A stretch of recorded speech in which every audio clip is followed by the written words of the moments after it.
എല്ലാവർക്കും മറ്റൊരു വീഡിയോയിലേക്ക് സ്വാഗതം. This is Shadiya Afsal. ഇതുവരെ സബ്സ്ക്രൈബ് ചെയ്യാത്തവരായിട്ട് ആരെങ്കിലും ഉണ്ടെങ്കിൽ ഒന്ന് സബ്സ്ക്രൈബ് ചെയ്തേക്കണേ. ആ ബെല്ലൈക്കൺ കൂടി ഒന്ന് ക്ലിക്ക് ചെയ്യുക. എൻ്റെ ക്ലാസ് ഇഷ്ടപ്പെട്ടെങ്കിൽ തീർച്ചയായും ലൈക്ക് ചെയ്യൂ, ഷെയർ ചെയ്യൂ, കമൻറ്റ് ചെയ്യൂ. നിങ്ങൾക്ക് എന്നെ ഇൻസ്റ്റാഗ്രാമിലും ഫേസ്ബുക്കിലും ഫോളോ ചെയ്യാവുന്നതാണ്. ID താഴെ ഡിസ്ക്രിപ്ഷൻ ബോക്സിൽ കൊടുത്തിട്ടുണ്ട്. ഹലോ കുട്ടികളെ, എല്ലാവരും സുഖമായിട്ടിരിക്കുന്നോ? ഇന്ന് നമ്മൾ പഠിക്കാൻ പോകുന്നത് നമ്മുടെ കുളം എന്ന പാഠഭാഗമാണ്. അതോടൊപ്പം മാണിക്യച്ചെമ്പഴുക്ക എന്ന പാഠഭാഗവും വീഡിയോയുടെ അവസാനത്തിൽ നമ്മൾ ചർച്ച ചെയ്യുന്നുണ്ട്. അപ്പോൾ നമുക്ക് തുടങ്ങിയാലോ? എല്ലാവരും പേജ് നമ്പർ 16 എടുക്കൂ. നമ്മുടെ കുളം.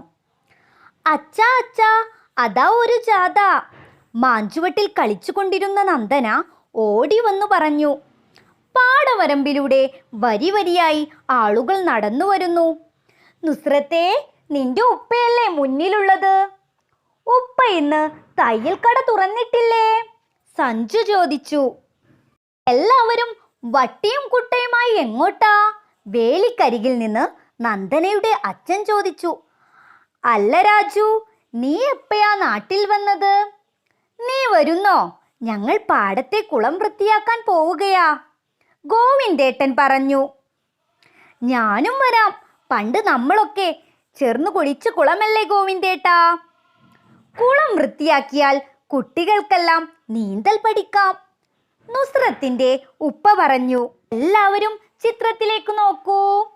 കുളക്കരയിൽ ഒരു ബോർഡ് കാണുന്നില്ലേ? എന്താ ബോർഡിൽ എഴുതിയിരിക്കുന്നത്? ഈ കുളം നമ്മുടേത്, വൃത്തിയായി സൂക്ഷിക്കുക. എന്താണ് എഴുതിയിരിക്കുന്നത്?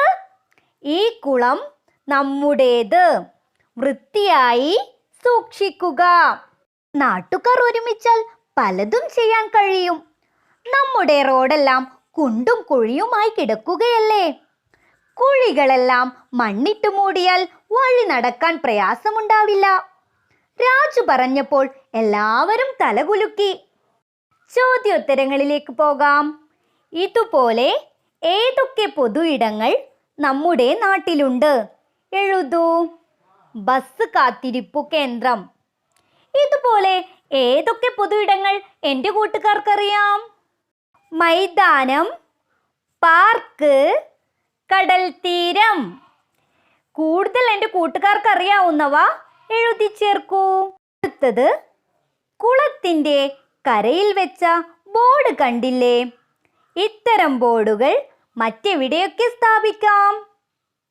ഇത്തരം ബോർഡുകൾ എവിടെയൊക്കെ സ്ഥാപിക്കാം? എൻ്റെ കൂട്ടുകാർ പറയൂ. പാർക്ക്, കടൽ തീരം, മൈതാനം, ഇവിടെയൊക്കെ സ്ഥാപിക്കാമല്ലേ?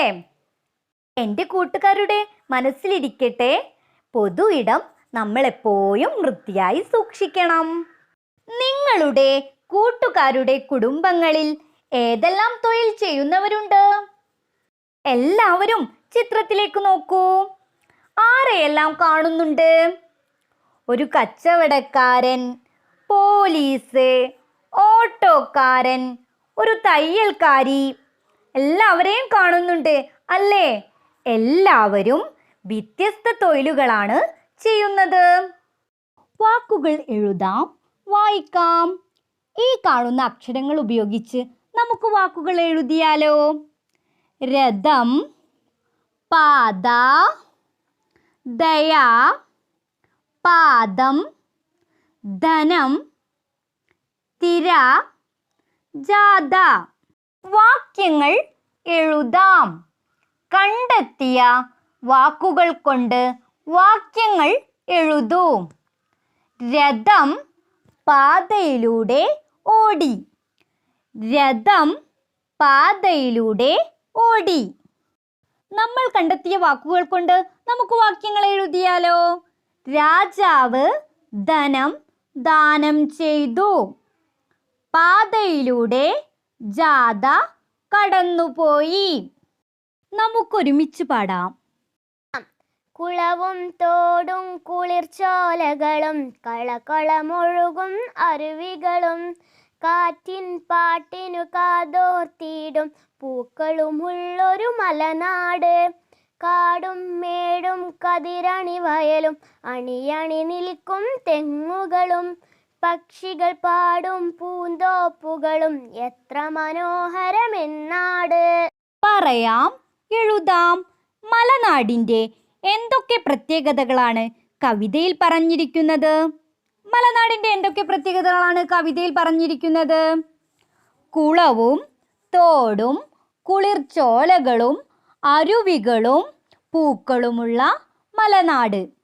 കാടും മേടും വയലും തെങ്ങുകളും പൂന്തോപ്പുകളുമുള്ള മനോഹരമായ നാട്. എഴുതാം. കുളവും തോടും കാടും മേടും. ഇതുപോലെ ഒരുമിച്ചു ചേർക്കാവുന്ന മറ്റേതെല്ലാം പദങ്ങൾ നിങ്ങൾക്കറിയാം? എഴുതാം. ഇരുളും വെളിച്ചവും, രാവും പകലും, വെയിലും മഴയും, ഞാനും നീയും. വീട് നിർമ്മാണവുമായി ബന്ധപ്പെട്ട തൊഴിലുകൾ ഏതൊക്കെ? വീടിൻ്റെ ചിത്രവുമായി വരച്ചു യോജിപ്പിക്കൂ. തയ്യൽ, പോലീസ്, പെയിൻറ്റിംഗ്, എഞ്ചിനീയറിംഗ്, അധ്യാപനം, മരപ്പണി, വയറിംഗ്, വാർപ്പുപണി. ഇവയിൽ ഏതൊക്കെയാണ് വീട് നിർമ്മാണവുമായി ബന്ധപ്പെട്ട തൊഴിലുകൾ? വീടിൻ്റെ ചിത്രവുമായി വരച്ചു യോജിപ്പിച്ചാലോ? പെയിൻറ്റിംഗ്, എഞ്ചിനീയറിംഗ്, മരപ്പണി, വയറിംഗ്, വാർപ്പുപണി. നമ്മൾ നമ്മുടെ കുളം എന്ന പാഠഭാഗം പഠിച്ചു.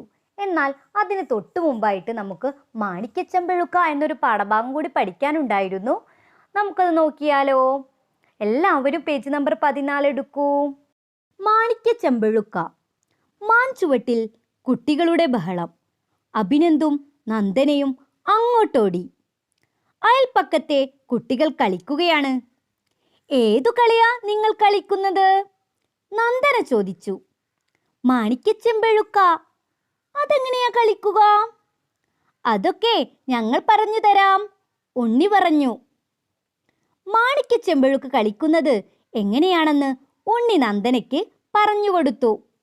എല്ലാവരും പിറകിലേക്ക് കൈകെട്ടി വട്ടത്തിൽ നിൽക്കണം. നടുവിൽ ഒരു കുട്ടിയും. വട്ടത്തിൽ നിൽക്കുന്നവർ പാട്ടുപാടിക്കൊണ്ട് ഒരു പഴുത്ത അടയ്ക്ക പിറകിലൂടെ കൈമാറണം. ഈ അടയ്ക്ക കൈമാറുന്നത് നടുവിൽ നിൽക്കുന്ന കുട്ടി കാണരുത്. മാണിക്യച്ചെമ്പഴുക്ക കളിക്കുന്നത് എങ്ങനെയാണെന്ന് ഉണ്ണി നന്ദനയ്ക്ക് പറഞ്ഞു കൊടുത്തു. എല്ലാവരും പിറകിലേക്ക് കൈകെട്ടി വട്ടത്തിൽ നിൽക്കണം. നടുവിൽ ഒരു കുട്ടിയും.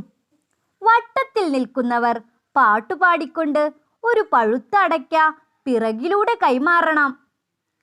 ഈ അടയ്ക്ക കൈമാറുന്നത് നടുവിൽ നിൽക്കുന്ന കുട്ടി കാണരുത്.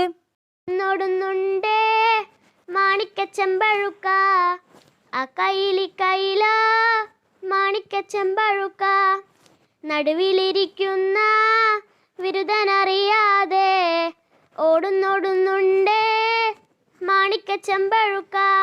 ആരുടെ കയ്യിലാണ് ചെമ്പഴുക്ക എന്ന് നടുവിൽ നിൽക്കുന്ന കുട്ടി പറയണം. പറഞ്ഞത് ശരിയായാൽ ചെമ്പഴുക്ക കയ്യിലുള്ള കുട്ടി നടുവിൽ നിൽക്കണം.